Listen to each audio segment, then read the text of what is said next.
Block buster.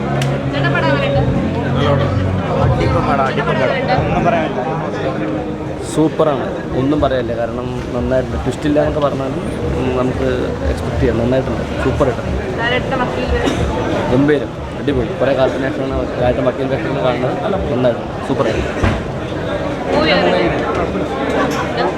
അടിപൊളിയായിരുന്നു, സൂപ്പറായിരുന്നു. ലാലേട്ടൻ്റെ സൂപ്പറായിരുന്നു.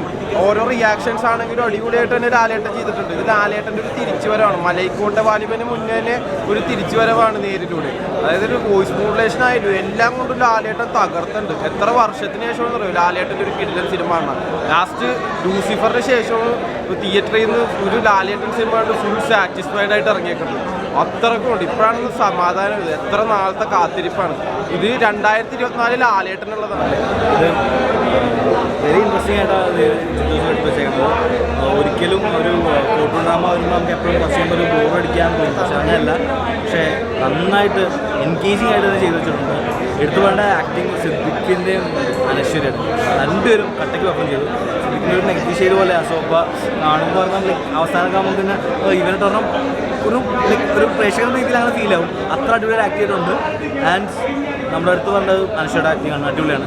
ലാലേട്ടൻ എന്നൊരു ആക്ടർ ഇസ് ബാക്ക് ആൻഡ് ഈ കോംബോ എന്തായാലും പൊളിച്ചിട്ടുണ്ട്. Like hats off Jith Jose. Thank you for Jith Jose ലാലേട്ടനെ തിരിച്ചുകൊണ്ടുവന്നതിൽ.